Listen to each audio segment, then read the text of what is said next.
MCom के बाद जैसे आप अभी पीएचडी कर रहे हो, हाँ जी। पीएचडी कर, तो मतलब मैं ये जानना चाह रहा था, आपका थॉट प्रोसेस जानना चाह रहा था कि आपने मतलब पीएचडी का डिसीजन कैसे लिया, मतलब आउट ऑफ इंटरेस्ट लिया या मतलब कैसे आप अराइव किए पीएचडी के डिसीजन पे कि मुझे पीएचडी करना है?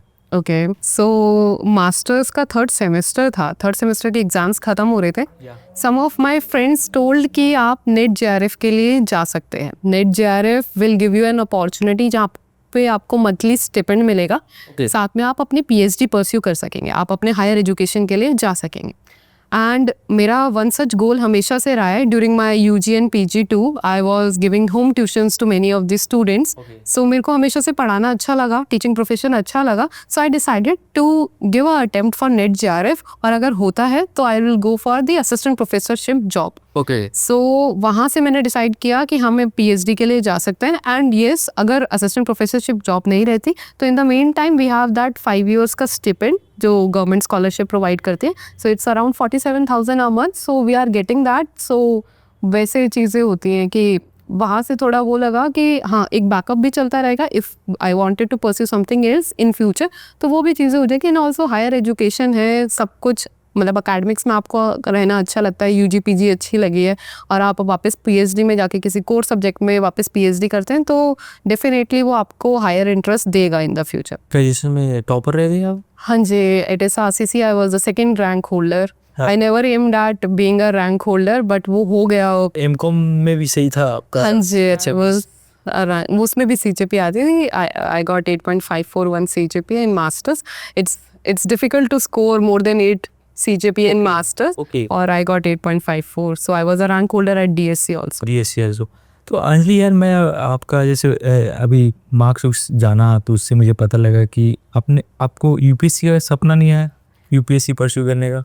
यूपीएससी का हाँ डेफिनेटली आया, but I was under as जब अगर अटेम्प्ट देना चाहिए था। मेनी ऑफ माई फ्रेंड्स या बैचमेट्स वर डूइंग, और काफ़ी अब तो IRS IPS ऑफिसर्स बन भी गए हैं, ठीक है, नो डाउट। सो येस, एक तरफ कभी लगा था, but yes, being from a middle class background I decided कि यूपीएससी को अभी थोड़े टाइम के लिए अगर हम मतलब रोक सकते हैं तो रोका जाए, और उसके बाद पहले अपने आप को स्टेबल कर लें, थोड़ा फाइनेंशियली इंडिपेंडेंट कर लें। कभी आगे परस्यू करना होगा तो definitely I will do so, but अगर अभी की बात, अभी सिनेरियो की बात करें तो येस, आई लाइक टीचिंग और वो प्रोफेशन काफ़ी अच्छा लग रहा है, तो I can go forward with assistant professorship. Anjali, मैंने प्रोफाइल पर रिसर्च किया था आपके, तो आप मुझे पता लगा कि आप एज ए असिस्टेंट प्रोफेसर कहीं वर्क कर रहे हो? हाँ जी, I am working at Shri Ram College of Commerce. Lucky lady यार, मतलब जहाँ पढ़े वहीं पढ़ा रहे हो। हाँ जी, बढ़िया, बहुत बढ़िया। क्या पढ़ाते हो वहाँ? तो I was teaching BA economics honours को, financial management I was teaching. So yes, मेरे को खुद को भी इकोनॉमिक्स ऑनर्स नहीं मिला in the cut off at SRCC, and right now I am going back to economics honours and teaching them financial management for beginners. And yes, every semester subjects gets changed, so it's nothing like that कि एक ही subject पढ़ाना है, but हाँ, वो change होता रहेगा वो हर semester. First class का एक्सपीरियंस जानना चाहूँगा, मतलब एज ए असिस्टेंट प्रोफेसर आप रिकॉल कर पाओ जो भी, कब गए थे फर्स्ट टाइम SRCC में पढ़ाने? It was back in November 2024. So there was my first class. It was really a great experience, walking the same corridors, walking the same lawns, having seen those benches जहाँ पे आप खुद बैठ के एक बार notes बना रहे थे और अब आप नोट्स दोगे किसी को, स्टूडेंट्स को। So it was really deeply fulfilling कि आप वापस सेम कॉलेज में जहाँ से पढ़े वहाँ पे पढ़ाने का मौका मिला। तो आपने ये चीज़ बताया था अपने स्टूडेंट्स को जब क्लास में फर्स्ट टाइम गए? हाँ, yes, I told them कि, and they were surprised to see me that being a 23-year-old girl. You're only 23? Yeah. Oh, wow. So when I took my first class, I was 23 at that point in time. So it was really strange for them that such a young professor in the college, and it was difficult for them to recognize कि ये professor है या student है, क्योंकि it was just a 2-3 year gap between us. So yeah. तो अंजलि, जैसे आप JRF clear गए थे, नेट JRF, तो क्या रैंक थी आपकी? All India rank 34. 34 रैंक आपकी? वो यार, बहुत सही है। And with just 1 month of preparation. You have prepared only for 1 month. Oh, wow. आप कॉलेज में भी तो अच्छे हाँ। रैंक पे हो ना। जैसे एक्चुअली पापा सॉरी क्या है ना, पापा सॉरी अगर आपने चैनल देखा होगा तो it's all about alternative career पे डिस्कशन करता हूँ। तो मैं इस पॉडकास्ट में चाहता हूँ कि as a higher studies doing PhD as alternative career कैसा है, क्या नेट जेआरएफ का क्या प्रोसेस है, मतलब कि कितने पेपर होते हैं?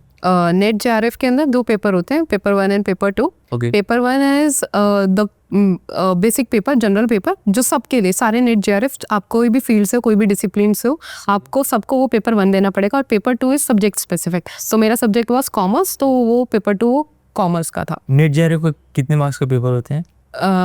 200 and 100, 200 for paper 2 and 100 for paper 1। Paper हाँ जी। Paper 1 consist of how many subjects, मतलब पेपर 1 में बेसिकली आता है मतलब? हाँ, आपकी जनरल इंग्लिश आती है, आपकी रीजनिंग क्वांट आती है, आपका बेसिक टीचिंग एप्टीट्यूड आता है, साथ में कंप्यूटर्स की थोड़ी इंफॉर्मेशन आती है, साथ में बेसिक चीज़ें आती हैं जो सारे एग्जाम्स में यूजुअली होती है। वो 50 क्वेश्चन ही होंगे और 100 मार्क्स के हैं, every question of 2 marks.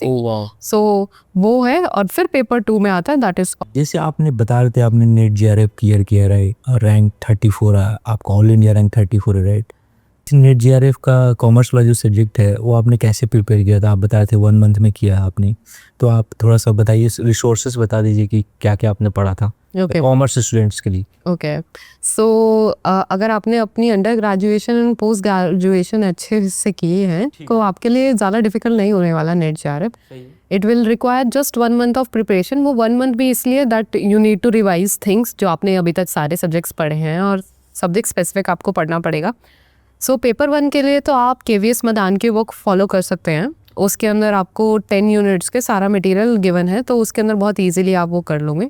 Second is paper 2 commerce specific के लिए आपको सब्जेक्ट वाइज देखना है कि क्या क्या book material is there in the market. So I went on purchasing सब मटेरियल जिसमें कंपाइल्ड सारे यूनिट्स थे, बट आई फाउंड कि ऐसा रेलेवेंट है ही नहीं, क्योंकि वो क्वेश्चन पेपर की डिमांड को फुलफिल ही नहीं कर पा रहे। Guide books are not sufficient? No, not at all for paper 2, क्योंकि आपको इन डेप्थ नॉलेज होनी चाहिए। 100 क्वेश्चंस में से अराउंड आपको 70-75 क्लियर करने पड़ेंगे in order to get JRF. So अब उस केस के अंदर आप यही कर सकते हो कि आप अपने वापस से अंडर ग्रेजुएशन और पोस्ट ग्रेजुएशन के बुक्स को रेफर करो, क्योंकि आप वो एक बार पहले ही पढ़ चुके हो। तो अगर सेकेंड टाइम रिवाइज करोगे तो आपको रिवाइज करना बहुत ईजी हो जाएगा। सही। और साथ में अगर बात करें सब्जेक्ट स्पेसिफिक, तो जैसे इंटरनेशनल बिजनेस का सब्जेक्ट है या मार्केटिंग का सब्जेक्ट है, मार्केटिंग के लिए आप फिर एक कॉटलर की बुक रेफर कर सकते हैं। इनकम टैक्स है तो आप वीके सिंघानिया सर की बुक रेफर कर सकते हैं। उसके अलावा अकाउंटिंग एंड ऑडिटिंग है, that you can just refer your 11th-12th class basics. उसमें 11th-12th क्लास से ऊपर क्वेश्चंस भी नहीं आ रहे। अच्छा। सो इट टोटली डिपेंड्स, आप अपने PYQs और अपने सिलेबस को कितना थॉरोली देखते हैं और कितने अच्छे से रिवाइज करते हैं कि आपको सारी चीज़ें समझ आने लगे। क्योंकि काफ़ी सारे सब्जेक्ट्स ऐसे हैं जो हम अंडर ग्रेड और PG में पूरा कंप्लीट सिलेबस कर आते हैं, पूरा सिलेबस होता है, और बल्कि हम लोग उससे एडवांस जाके कर आते हैं। सो और उसमें सिर्फ 10 यूनिट्स पूछिए, 10 सब्जेक्ट्स पूछिए, तो आप सिर्फ उस हर डिसिप्लिन के लिए, हर सब्जेक्ट के लिए सिर्फ एक बुक सोर्स को अपना बेस्ट सोर्स मान के रखें, उन्हीं को रीड करें, उन्हीं को रिवाइज करें और वही रिपीट करते रहे। तो this is my 3 mantras, 3 hours are there that you need to read, revise and repeat every time, और उसी के basis पे you are able to give good output. और this is the same mantra from my school to college to PG and to NET JRF and everything. So आप बस यही करती रहे और उसी के बेसिस पे, and you have to concise your book list also. आप सिर्फ 100 बुक्स के ऊपर नहीं भाग सकते हो एक ही सब्जेक्ट के लिए। सो इट्स बेटर कि आप सिर्फ एक बुक को अपना कोर सब्जेक्ट, अपनी कोर बुक मान के चलें और उसी की रिवीजन करते रहें, और उसी से आपको सब कुछ सेल थ्रू हो जाएगा। And it might be possible कि आपके 10 में से 10 क्वेश्चन ना हो, बट 10 में से एटलीस्ट 8 या 7 क्वेश्चन तो हो जाएंगे उसमें से। एंड विद प्रैक्टिस वो शायद 10 to 10 भी हो जाएंगे। You have to understand that thing.